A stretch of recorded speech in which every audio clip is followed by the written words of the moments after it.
گئی. اتنا بڑا خزانہ تھا اس کے پاس کہ قرآن کہتا ہے کہ ایک جماعت مل کے صرف خزانے کی چابیاں اٹھاتی.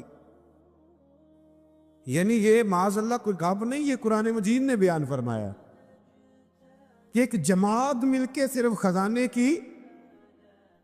تو حضرت سیدنا موسیٰ علیہ السلام نے کہا زکوٰۃ دو. زکوٰۃ کے معاملے میں لوگ ہیل و حجت سے کام لیتے، غریب ہو جاتے. اس کو کہا زکوٰۃ دو تو کہنے لگا آپ کی تو میرے مال پہ نظر ہے. اب نے فرمایا تو بڑا بیوقوف ہے، مال تجھے اللہ نے دیا ہے نا، تو اللہ کے رستے میں دے. یہ کام ذرا مشکل ہے کہ اس کو بار بار کہا تو اس نے نہ بجائے اس کے کہ وہ مال دیتا، اس نے حضرت موسیٰ پہ الزام لگا دیا. ایک عورت کو تیار کر کے لایا. یہ الزاموں والا کیس سنتے آ رہے ہیں آپ کہاں تک؟ حضرت یوسف پہ بھی لگا، جناب مریم پہ بھی لگا، حضرت سیدنا موسیٰ کلیم پہ بھی لگا، اور حضرت عیسیٰ پہ بھی. سارے ہوئے نا الزامات. آپ کیا بات کرتے ہیں؟ الزام لگانا، بہتان ترازی کرنا، اور ہمارے یہاں اچھی بات دل سے پھیلتی ہے، بری خبر وہ جلدی پھیل جاتی. ایک عورت کو تیار کر کے لایا معاذ اللہ تعالیٰ حضرت موسیٰ پر الزام لگانے کے لیے. اور جب وہ بی بی آپ کے سامنے لا کے کھڑی کی تو حضرت موسیٰ نے جلال فرمایا تجھے قسم ہے اللہ کی عزت کی، سچ سچ بتا معاملہ کیا ہے. تو وہ خاتون کانپنے لگی، کہنے لگی میں موسیٰ کلیم کے سامنے کیسے کھڑی ہو سکتی؟ مجھے تو اس نے پیسے دے کے تیار کیا، مجھے اس نے مجھے پیسے دے کے تیار کیا، اور بڑی اس نے مجھے تکلیف دی ہے. یہ جب کہا تو حضرت موسیٰ علیہ السلام رونے لگے کہ تو سارا کچھ کرتا پر میری سفید چادر پہ داغ تو نہ لگانے کی کوشش کر. آپ رونے لگے. آپ یقین کریں لوگ تکلیف دیتے ہیں، بعضوں کا ایسی بات کرتے ہیں جس کا کوئی وجود نہیں ہوتا. تو یہ کچھ لوگ کر دیتے ہیں لیکن وہ سمجھتے نہیں. کہتے ہیں آپ حوصلہ کریں، آپ درویش ہیں. حضرت موسیٰ سے بڑا درویش کون ہوگا؟ کلیم تھے نا اللہ کے، بڑا جگرا ہے نا. لیکن رو پڑے، کہنے لگے تجھے ایسا نہیں کرنا چاہیے. کہنے لگے اللہ اب اسے سزا دے. تو رب کریم نے اس کے سارے ساز و سامان سمیت اسے زمین میں دھنسا دیا. وہ زمین میں غرق ہو گیا اپنے خزانے سمیت. امام اعظم ابو حنیفہ رحمۃ اللہ تعالی علیہ کچھ لوگ حسد کرنے لگے تو ایک عورت ایک دفعہ آ گئی، کہنے لگی کوئی مسئلہ پوچھنا ہے. یہ بڑا کٹھن سا معاملہ ہوتا ہے، جو آدمی جو کام کر رہا ہوتا ہے وہی روپ دھار لیتے. مسئلہ کچھ نہیں، اندر آئی تو باہر سے شور ہو گیا.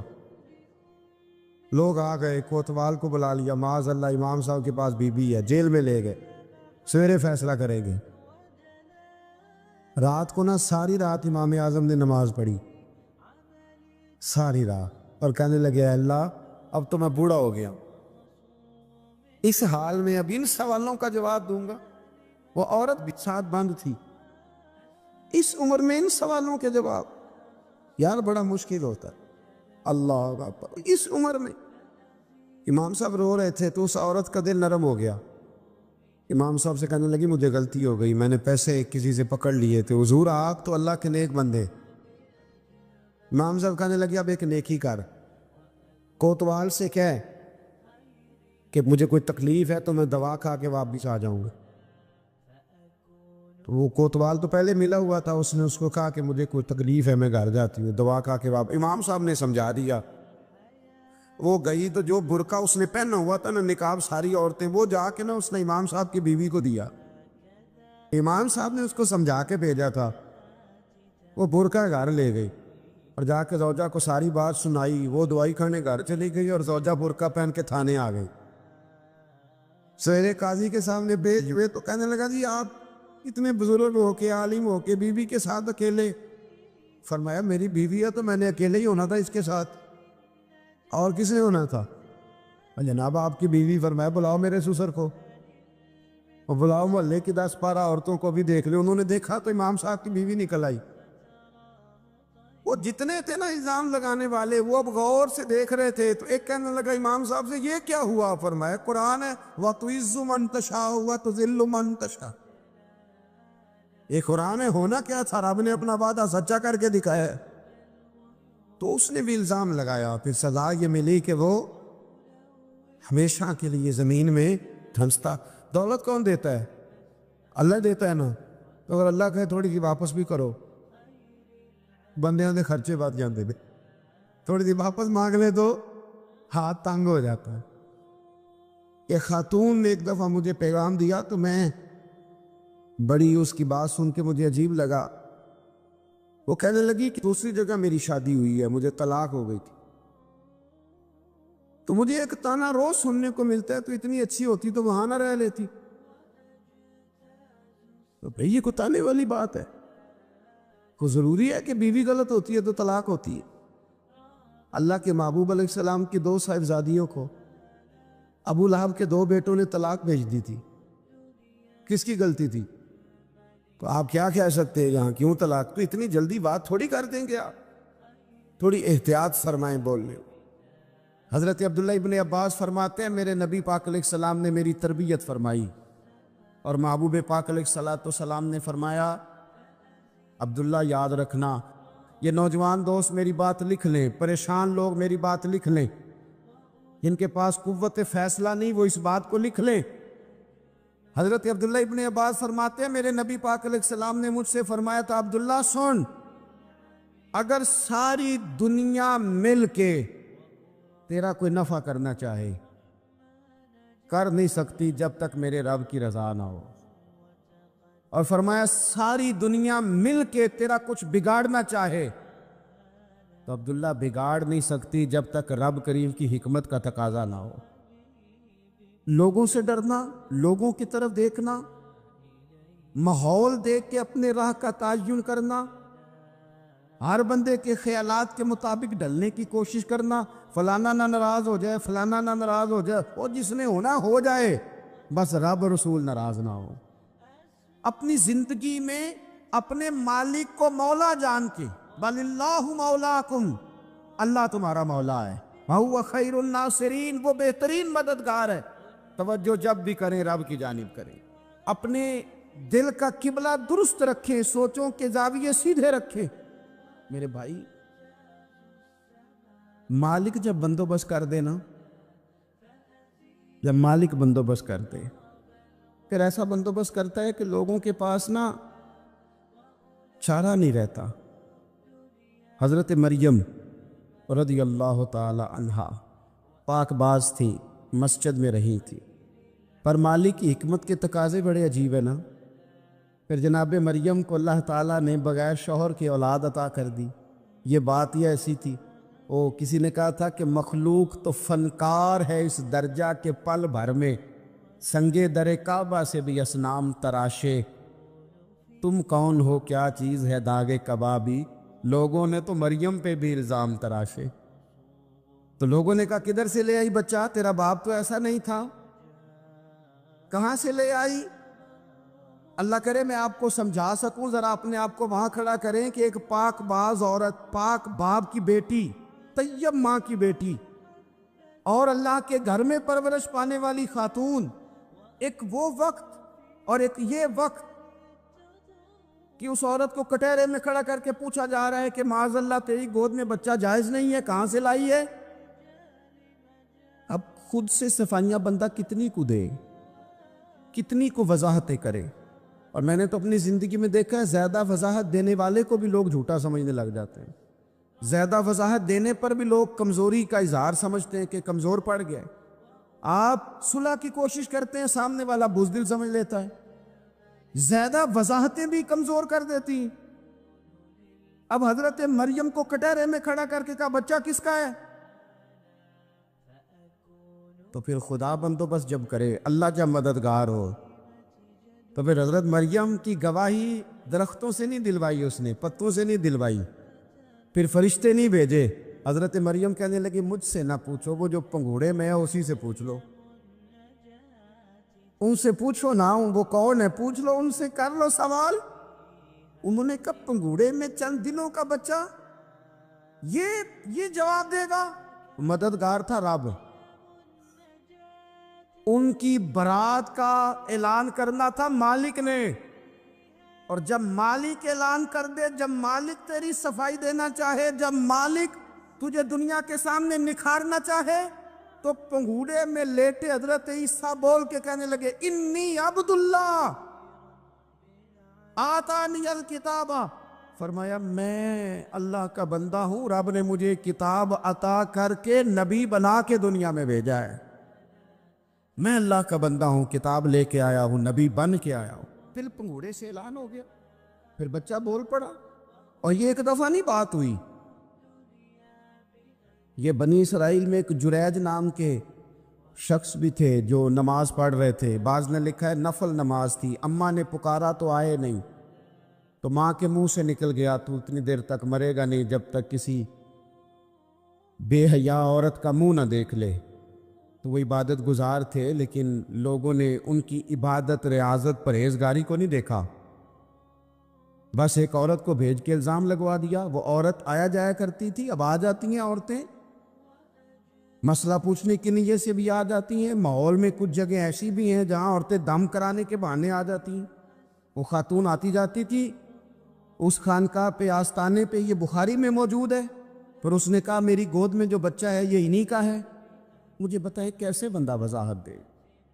حالات خراب ہو گئے، لوگ کٹیا جلانے لگے، ماحول اور طرح کا بن گیا۔ میرے نبی پاک علیہ الصلوۃ والسلام فرماتے ہیں پھر اس رب کے بندے نے کہا مالک تو کریم ہے، تیری مشیت کا تقاضا آیا جو میری ماں نے جملے بولے تھے، پر اب میں وضاحت دینے کے قابل نہیں رہا، اب تو ہی کرم کرے گا تو دروازہ کھلے گا۔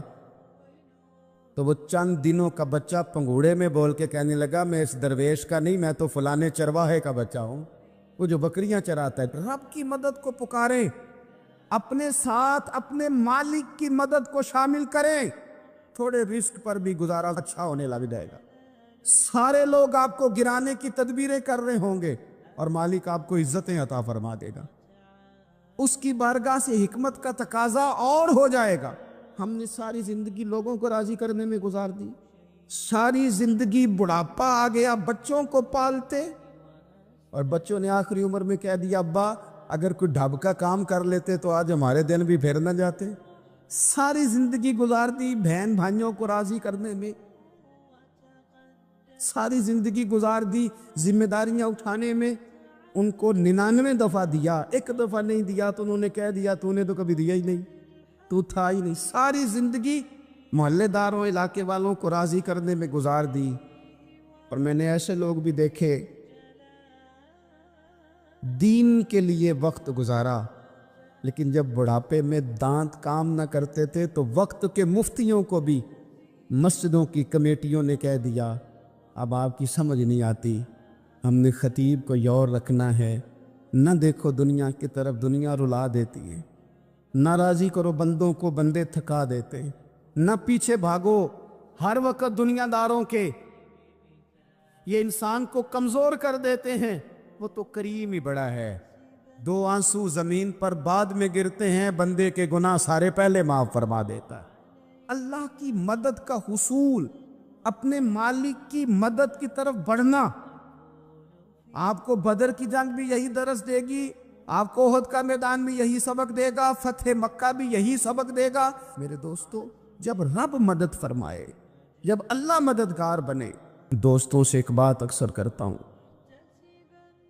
میں کہتا ہوں کہ جتنے درد سے آپ امیر کو اپنی کہانی سناتے ہیں نا، اور جس طرح آپ کے آنسو بات کرنے سے پہلے گر جاتے ہیں کہ غریب ہیں، بچیاں ہیں، کاروبار نہیں، او میرے سنگیو، اس سے آدھے آنسو اپنے رب کی بارگاہ میں بکھیرو، اس کے حضور عرض گزار ہو جاؤ، اس سے طلب کرو۔ ایک وقت انسان پر زندگی میں ایسا آتا ہے کہ اسے یوں محسوس ہوتا ہے کہ میرا سایہ بھی ذرا سا پیچھے ہٹ گیا ہے، اسے یوں لگتا ہے کہ میں کسی سہارے پہ ہاتھ ڈالتا ہوں تو وہ بھاگ جاتا ہے مجھ سے، لیکن مالک کی بارگاہ ایسی عظیم بارگاہ ہے، رب رسول کے آستانے اتنے بڑے ہیں کہ آپ جب وہاں کشکول طلب دراز کرتے ہیں تو جھولی پھیلانے میں دیر لگتی ہے، ان کو بھرنے میں تو کوئی دیر نہیں لگتی۔ ہم نے اپنا سوچ کا قبلہ ہی دنیا کو بنا لیا ہے۔ یہ جو اللہ والوں کی مدد ہے یہ تو ہے نا اللہ ہی کی مدد ہے، لیکن یہ جو سیٹھوں کی طرف توجہ کرنا، نوابوں کی طرف توجہ کرنا، دنیا داروں کی طرف توجہ کرنا اور اپنا مزاج اس طرح کا بنا لینا، یارو گردن کو جھکا دیتا ہے خیرات کا پتھر، جہاں میں مانگنے والوں کے سر کبھی اونچے نہیں ہوتے۔ اور اقبال کہتے ہیں غیرت ہے بڑی چیز جہان تگ و دو میں، پہناتی ہے یہ فقر کو تاج سردارا۔ میں عرض کروں گا کہ اپنی آپ جب توجہ کا قبلہ اللہ رسول کو بنائیں گے تو رب فرماتے وَيَرْزُقْهُ مِنْ حَيْثُ لَا يَحْتَسِبُ، میں نہ تجھے وہاں سے رزق دوں گا جہاں سے کبھی تیرا گمان بھی نہیں گیا ہوگا، یہاں سے بھی مل سکتا ہے، تو نے سوچا بھی نہیں ہوگا۔ بخاری شریف میں حدیث ہے، حضرت جابر ابن عبداللہ فرماتے ہیں نبی پاک صلی اللہ علیہ وسلم نے نا 300 لوگوں کا ایک لشکر روانہ کیا کسی مہم کے لیے، کسی جہاد کے لیے۔ حضرت ابو عبیدہ بن جراح رضی اللہ تعالیٰ عنہ امیر لشکر تھے۔ فرماتے غربت اتنی زیادہ تھی، بھوک اتنی زیادہ تھی کہ ایک ایک کھجور دن میں ایک وقت کھانے کو ملتی تھی، اور کچھ دن ایسے آئے کہ اب کھجور بھی نہیں مل رہی۔ فرماتے اتنی زیادہ بھوک لگی مجاہدین کو 300 بندہ پتے کھا کے گزارا ہونے لگے، یہ بخاری میں موجود ہے۔ آپ فرماتے کہ دریا کے کنارے ہمارا پڑاؤ تھا، ٹھہراؤ تھا، جب بھوک سے نڈھال ہو گئے نا وَيَرْزُقْهُ مِنْ حَيْثُ لَا يَحْتَسِبُ، اللہ وہاں سے روزی دیتا ہے، گمان بھی نہیں ہوتا۔ فرماتے ہیں ایک مچھلی اللہ تعالیٰ نے دریا کے کنارے بھیجی، فرماتے ہیں وہ تھی تو مچھلی پر پہاڑ جتنی تھی۔ بخاری میں لفظ ہیں، حضرت جابر ابن عبداللہ رضی اللہ تعالیٰ عنہ فرماتے ہیں 300 آدمی 18 دن تک اس مچھلی کو کھاتے رہے، مچھلی ختم ہی نہیں ہوئی۔ مچھلیاں نہیں، مچھلی کہتے ہیں 18 دن 300 بندہ کھاتا رہا، مچھلی ختم ہی نہیں ہوئی۔ اور فرماتے ہیں کہ اس کی ہڈی نکال کے، کانٹا کہیں گے آپ اپنی زبان میں، کہتے ہیں وہ نکال کے نا تو اس کو کھڑا کیا نا جب، تو اونٹ کجاوے سمیت اس کے بیچ سے گزر جاتا تھا، 2 اس کے کانٹے جوڑے۔ فرماتے ہیں وہ اس کا گوشت ہم کھاتے تھے اور اس کی چربی بطور تیل کے ہم جسموں پہ ملتے تھے، بیماروں کو اس سے سکون آتا تھا، تندرستی شفا ہوتی۔ فرماتے ہیں ہم کھایا بھی ہم نے، اور کچھ لے کے ہم مدینے بھی گئے، اور قربان جائیں نبی پاک نے بھی اس میں سے کھایا۔ ہم نے عرض کی حضور یہ معمہ کیا ہے، یہ ماجرا کیا ہے؟ تو محبوب نے فرمایا تمہارے پاس غذا نہیں تھی، رب نے تمہارے لیے بندوبست کیا ہے، اللہ نے تمہیں دیا ہے۔ مکان شروع کر لیا ایک صاحب نے، وہ مکان بنانے لگے، آپ وہ حساب لگا رہے ہیں، کہتے ہیں میرے پاس اتنے پیسے ہیں، اتنے میں نے فلانے دوست سے کہنا ہے اس نے دے دینے، اتنے فلانے رشتہ دار سے کہنا ہے اس نے دے دینے، اتنے فلانے سے کہنا ہے اس نے دے دینے۔ یہ ساری کاپی بنا کے مکان شروع کر لیا۔ جو روز کہتا تھا نا کوئی حکم ہو جاتے دسی، سب سے پہلے اس کو کہا میاں پیسے چاہیے، وہ کہندا ہو کل ہی منڈا ٹوریا ہے، کہتے تو پرسوں 10 داتے لب جانے سن۔ میں آپ کو اپنے تجربے کی بات بتا رہا ہوں۔ یہ لوگوں کا خیال ہوتا ہے نا کہ آپ سٹارٹ کریں فلانا کام، ہم آپ کے ساتھ ہیں، اللہ کا ہی کوئی نظام ہے، وہ بالکل بھی نہیں ساتھ ہوتے۔ لیکن ایسا نہیں ہے کہ کوئی ساتھ نہیں ہوتا، اللہ تعالیٰ بڑے اسباب پیدا کرتا ہے، وہاں سے دیتا ہے جہاں سے گمان بھی۔ ہمارا یہ ذہن بن جاتا ہے ہم ساری اپنے حساب سے چلتے، اتنے رشتہ داروں سے، اتنے کون آپ کے ساتھ چلے گا، سوال ہی نہیں پیدا ہوتا۔ یہ سارے کام چھوڑ کے سب سے پہلے 2 رکعتیں پڑھو، اپنے رب کی بارگاہ میں، رسول کائنات کی بارگاہ میں گزارشات اور استغاثے پیش کرو، وہاں سے خیر طلب کرو۔ دنیا دار کیا دیں گے، کیا دے سکتے ہیں، کیا حیثیت ہوتی ہے کسی، اللہ کہتا ہے وہاں سے دوں گا۔ تو جو اللہ مال دے وہ لینا چاہیے کہ رشتہ داروں کا مال دیکھنا چاہیے؟ جو اللہ دے وہ لینا چاہیے کہ سیٹھوں نوابوں کی جیبیں دیکھنی چاہیے؟ جو اللہ دے وہ قبول کرنا چاہیے یا دیکھنا چاہیے کون سا آدمی کہاں پہنچ گیا؟ چھوڑو، اپنی مٹی پہ چلنے کا سلیقہ سیکھو۔ کسی کے سنگ مرمر پہ چلو گے تو پھسل جاؤ گے۔ مدد اللہ سے چاہیں، اپنی توجہات کا مرکز رب رسول کی ذات پہ بنائیں، پھر آپ محسوس کریں گے کہ بڑی جلدی اللہ تعالیٰ کی مدد آنے لگی ہے۔ کبھی آپ صرف کہہ دیں نا میرا رب میرے ساتھ ہے، اس لفظ میں اتنی طاقت ہے کہ دشمن ویسے زہر ہو جاتا ہے۔ زندگی میں کسی سے بھی لڑائی ہو اچھی طرح سوچ لیں کہ اللہ اس طرف ہے یا اس طرف ہے. اگر آپ زیادتی پہ ہیں تو پھر رب مظلوم کی جانب ہے. اگر اللہ کی مدد آپ کے ساتھ ہے تو دنیا کی کوئی طاقت آپ کو گرا نہیں سکتی. اور اگر آپ مظلوم کے مقابلے میں ظالم بن کے آپ کھڑے ہو گئے ہیں اور آپ نے رویہ وہ اختیار کیا ہے کہ جس میں مدد نہیں آئے گی، تو پھر یاد رکھ لیں کہ آپ کوئی بھی ہیں، کہاں بھی ہیں، آپ کمزور ہیں. طاقتور تھے. ابتدائے اسلام میں ظاہری طاقت تھی کفار مکہ کے پاس. وہ ڈنڈوں سے مارتے تھے غریبوں کو، ان کے ہاتھوں میں ڈنڈے تھے، پر خدائی طاقت ان مظلوموں کے ساتھ تھی. صاحب زرقانی نے لکھا ہے، حضرت زنیرہ رضی اللہ تعالیٰ عنہ ایک لونڈی ہے، غریب ہے. ماڑے دا کی کام محمد نہ سجانا یا رونا. غریب سادی بی بی اور لونڈی کنیزہ، ایک مشرک کی کنیزہ تھی. انہوں نے کلمہ پڑھ لیا. وہ ڈنڈوں سے مارتا، دروں سے مارتا، تکلیف دیتا. حضرت زنیرہ رضی اللہ تعالیٰ عنہ کو اتنا مارا، اتنا مارا. اب آپ ایک اور پہلو پر بھی غور کریں. مار بھی پڑ رہی ہے پر خدا ادھر ہی ہے، اللہ کی مدد ادھر ہی ہے. رب کہتا ہے کہ پہلے تو صبر کرنا، ان اللہ مع الصابرین. تو صبر کرے گا تو پھر رب کی معیت ملے گی. ذرا ٹھہرنا، تو تھوڑا ڈٹنا. ان الذین قالوا ربنا اللہ ثم استقاموا تتنزل علیہم الملائکہ. تو کہے اللہ میرا رب ہے، پھر تو پہلے ڈٹ، پہلے تو نے ڈٹنا ہے. ثم استقاموا، جو ڈٹ گیا، تتنزل علیہم الملائکہ، ڈٹنے والے کے لیے مدد آتی. پہلے تھوڑا ٹھہرنا پڑتا ہے، پہلے تھوڑا صبر کرنا پڑتا ہے، حوصلہ کرنا پڑتا، اس کے بعد مدد آتی. مار پڑ رہی ہے، مارا جا رہا ہے. حضرت زنیرہ کو ان کا مالک جو ہے ظاہری آقا وہ مار رہا ہے. یہ کنیزہ ہے، اتنا مارا، اتنا مارا، ان کی بینائی چلی گئی، نظر آنا بند ہو گیا. ابو جہل آیا اور کہنے لگا زنیرہ دیکھا نا ہمارے بت تیری آنکھیں لے گئے، معاذ اللہ، لات و منات ہمارے بتوں نے تجھے اندھا کر دیا. اب ایسا نہیں ہے کہ بی بی روتی جا رہی ہے، روتی جا رہی ہے، مایوسی مایوسی، معاذ اللہ، پریشانی، غریبی بڑی ہے، پوچھنے والا کوئی نہیں، یہ باتیں نہیں. کیا جملے ہیں خاتون کے، کیا لفظ ہیں. ابو جال نے تنزیہ کہا، معاذ اللہ، کہنے لگا دیکھا نا ہمارے بتوں نے تجھے اندھا کر دیا.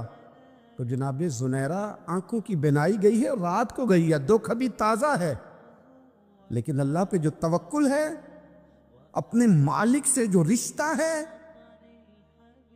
وہ اتنا مضبوط ہے، اتنا طاقتور ہے، اس میں اتنی گہرائی ہے کہ حضرت زنیرہ بول کے نا اتنی قوت سے بولی، اتنی طاقت سے بولی کہ پورے کفر پر لرزہ طاری ہو گیا. فرمانے لگی تمہارے پتوں کی کیا اوقات ہے کہ وہ میری بینائی لے جائیں. یہ میری رب کی حکمت کا تقاضا ہے. جب تک اس نے چاہا زنیرہ دیکھتی رہی، اور جب اس نے چاہا زنیرہ کی آنکھوں کی بینائی چلی گئی.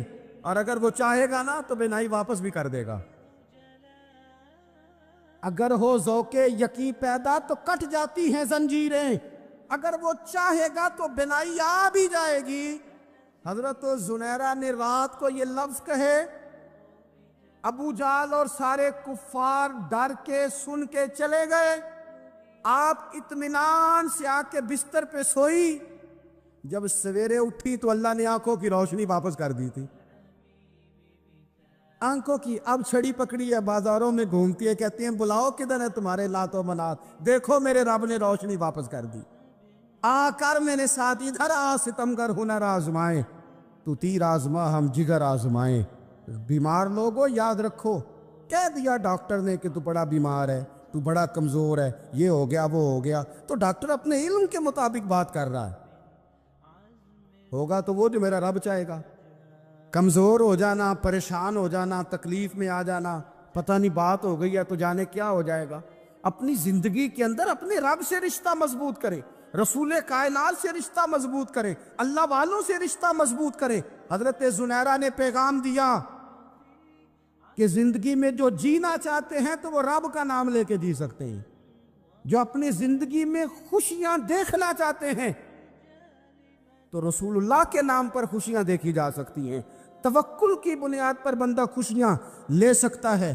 اور اگر انسان میں توکل نہیں ہے تو پھر وہ اس کالے جادو سے بھی ڈر رہا ہے، وہ نیلے سے بھی ڈر رہا ہے، وہ پیلے سے بھی ڈر رہا ہے، وہ فلانے سے بھی ڈر رہا ہے، وہ میرے خلاف فلانا رشتہ دار سازش کر رہا ہے تو ڈر رہا ہے، فلانا میرے بارے میں یہ کر رہا ہے تو ڈر رہا ہے، وہ پتہ نہیں دنیا ادھر ہو جائے گی تو کیا ہو جائے گا. اٹھ باندھ کمر کیوں ڈرتا ہے؟